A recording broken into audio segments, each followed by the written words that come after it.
अस्सलाम वालेकुम। मेरा नाम डॉक्टर मारियाना है और मैं कंसल्टेंट गायनेकोलॉजिस्ट सब फर्टिलिटी एडवाइज़र हूँ। आज जिस मौजू पे मैं बात करना चाह रही हूँ वो हमारी बहुत सारी फ़ीमेल पेशेंट्स को बहुत ज़्यादा टेंशन भी देता है और इसकी वजह से वो ख़दशात में मुब्तला हो जाती हैं कि आया कि डॉक्टर मारिया ये कोई ख़तरे वाली बात तो नहीं। ये प्रॉब्लम जो हमारी फ़ीमेल पेशेंट्स को फ़ेस करनी पड़ती है, ये दौरान हमल कई दफ़ा उनको छाती में से दूध आने लग जाता है। अभी बच्चा भी नहीं पैदा हुआ और डॉक्टर मारिया ये छाती में से दूध क्यों आने लग गया है? कई दफ़ा दूध नहीं बल्कि कई दफ़ा पीले रंग की या कलर की सिक्रीशंस भी आने लग जाती हैं, जो कि उनको और भी ज़्यादा टेंशन देती हैं। और अक्सर फ़ीमेल मेरे पास आती हैं कि डॉक्टर मारिया हमें ऐसे अल्लाह माफ़ी दे डर लग रहा है कि कहीं छाती का कैंसर तो नहीं हो गया?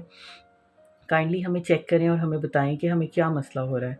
तो प्लीज़ मैं अपनी बहनों से ये रिक्वेस्ट करना चाहती हूँ कि कोई भी ऐसी तब्दीली या कोई भी छाती में तब्दीली महसूस हो ना, तो ये आप कभी भी शाये मत फ़ील करें और अपने घर में ना बैठी रहें। फ़ौरी तौर पे अपनी डॉक्टर से रुजू करें, ठीक है?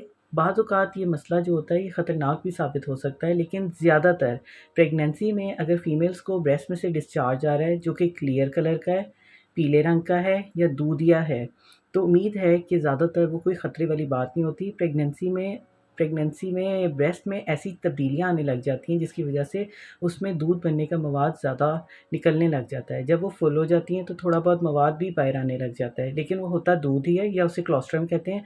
क्लोस्ट्रम एक दूध की ऐसी किस्म है जो कि शुरू में जब बच्चा पैदा होता है तो 2-3 दिन तक औरत को आती रहती है। इसमें बहुत ज़्यादा इम्यूनोग्लोबुलिन्स होती हैं और एंटीबॉडीज़ होती हैं जो कि बच्चे की क़ुव्वत मुदाफ़ियत को बेहतर करती हैं। लेकिन अल्लाह ना करे अगर फ़ीमेल पेशेंट को काले रंग का ब्लड नुमा या सब्ज़ रंग का डिस्चार्ज आने लग जाए तो फ़ौरी तौर पे वो भी डॉक्टर से रुजू करें और डॉक्टर को चाहिए कि उसका पूरा एग्ज़ामिन करें और ये देखें कि कोई छाती में गिल्टी तो नहीं महसूस हो रही, कोई सोज़िश तो नहीं होगी, कोई रेडनेस तो नहीं हुई, कोई ज़ख्म तो नहीं बन रहा या इन्वर्टेड निपल अंदर की तरफ तो नहीं चले गए।